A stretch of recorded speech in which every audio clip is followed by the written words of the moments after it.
आप देख रहे हैं न्यूज़ सैर इंडिया और मैं हूं अरफाज अहमद डैंग। आज की खास मुलाकात में हमारे साथ मौजूद हैं कारी तारिक हुसैन जी। बात करेंगे इनसे। सर, स्वागत है आपका न्यूज़ सैर इंडिया में। जी स्वागत है आपका भी। बहुत बहुत शुक्रिया कि आपने मुझे बोलने का मौका दिया। तारिक सर, कुछ दिनों से जो फ्रांस में एक विवाद बना हुआ है, क्या कहना चाहेंगे? बिस्मिल्लाहिर्रहमानिर्रहीम।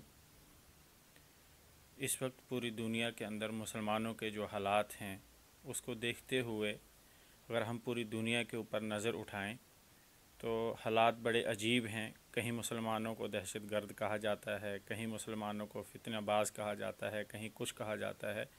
लेकिन अगर इसके साथ यहीं तक ये महदूद रहे कि मुसलमानों को कुछ भी कहा जाए तो हमें उससे कोई फ़र्क नहीं पड़ता।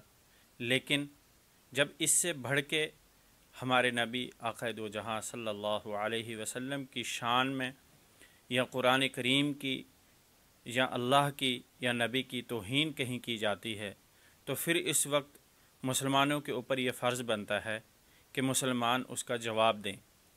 और इसका जवाब हमें कैसे देना है उसकी कई शक्लें हैं कि मुसलमानों को चाहिए, जैसे हम इस वक्त फ़्रांस का ही ले लें कि फ़्रांस में नबी करीम सल्लल्लाहु अलैहि वसल्लम की तौहीन की गई है। हालांकि बहुत सारे मुसलमानों को पता भी नहीं होगा कि ये तौहीन हुई क्या है।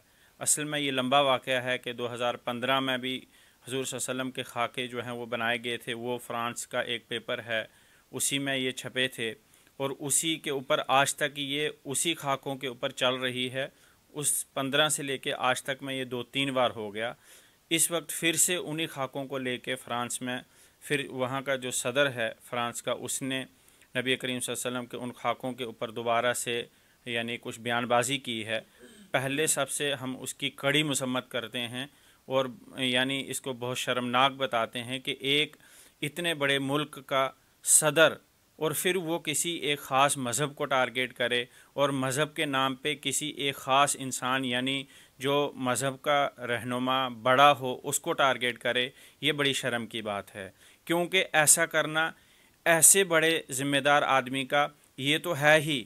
अगर इसके रद्द अमल में हम चाहें तो हम भी उनके बड़ों का ऐसा कर सकते हैं, लेकिन इसकी इजाज़त हमारा इस्लाम नहीं देता। हम उसकी मज़म्मत करते हैं और मुसलमानों से अपील करते हैं कि इस वक्त हमें चाहिए कि हम फ्रांस की जितने भी प्रोडक्ट हैं उन सब का बाइकाट करें। शुक्रिया सर। ये थे हमारे साथ कारी तारिक सर, जिन्होंने अपने जो एक विवादित जो चल रहा है फ्रांस में, और उस पर जो है कड़ी निंदा करते हुए अपने कड़े अल्फाजों में इसकी निंदा की है। फ़िलहाल आप देखते रहिए न्यूज़ सैर इंडिया। कैमरामैन शाहनवाज के साथ मैं अरफाज अहमद डैंग।